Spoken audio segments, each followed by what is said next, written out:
morning, students. Once again I welcome you to my video lectures on signals and systems. So today I will take up what is known as inverse Z transforms by power series expansion method.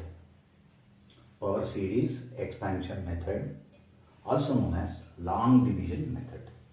On some occasions we come across long division. Hence, it goes by the name long division method. Before going through this paragraph, you remember what is Z transform of a time function. The Z transform of a time function, that is two-sided. Z transform is given by summation n equal to minus infinity to plus infinity x of n z to the power of minus n. So, x of n is the signal and z to the power of minus n. So, you remember this in going through this paragraph.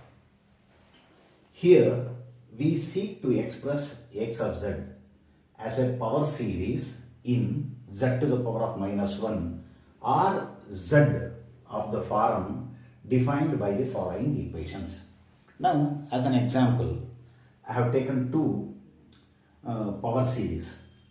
X of z equal to 4z to the power of minus 3, 5z to the power of minus 2, 7z to the power of minus 1.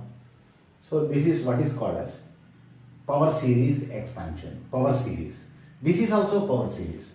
What is the difference between these two? The difference between these two is, this is in terms of the negative powers of z, z to the power of minus 1, z to the power of minus 2, z to the power of minus 3. And whereas x of z equal to 6z to the power of 0, 2z to the power of 1, z square, z cube, etc., etc., etc. In this is power series in terms of positive powers of z. So that is the difference. The value of the signal is given by the coefficient associated with z to the power of minus n. Now you take this. If you take this 7z to the power of minus 1. What is this 7? 7 is the coefficient of z to the power of minus 1. Z to the power of minus 1.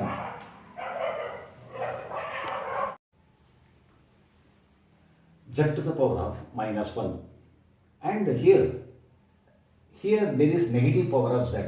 So, n has taken positive value here. N has taken the value 1. Whereas n has taken the value 2 here, n has taken the value 3 here. What is this 7? 7 is the coefficient of z to the power of minus 1. Therefore, this corresponds to x to the power of 1, x to the power of 1, x1, x1. Whereas 5 corresponds to x to the power of x of 2, because minus sign is already here and n takes values, n takes positive values 1, 2, 3, etc. Now in the other equation, z to the power of 1, so z to the power of 1 means z to the power of minus 1 of 1, or z to the power of 1 is minus 1 of minus 1. That is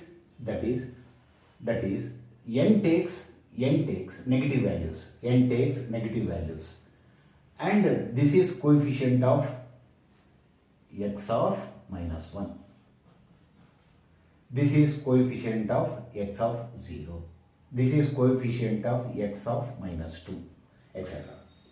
This inversion method, I hope students have followed this. This inversion method is limited to one-sided signals.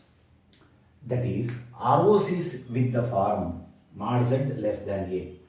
If the ROC is, you remember, if mod z is less than a, it is left-sided sequence. If mod z is greater than a, it is right-sided sequence.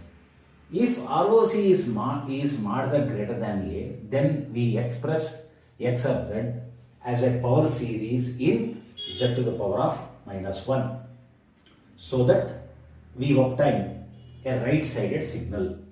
So for z mod z greater than a, we get right-sided signal. Whereas for mod z less than a, we get left-sided signal. Now, if ROC is mod z less than a, then we express x of z as a power series in z and obtain left-sided signals. Whenever x of z is a ratio of polynomials, x of z equal to z square minus 3z divided by z square plus half z minus 1, long division may be used to obtain power series. Now this is in the rational form. Numerator is a polynomial, denominator is a polynomial. To get a power series, one has to divide numerator by denominator. That is why this method goes by the name long division method. In the next class, I will work out problems on the inverse Z transform by power series expansion method. Thank you.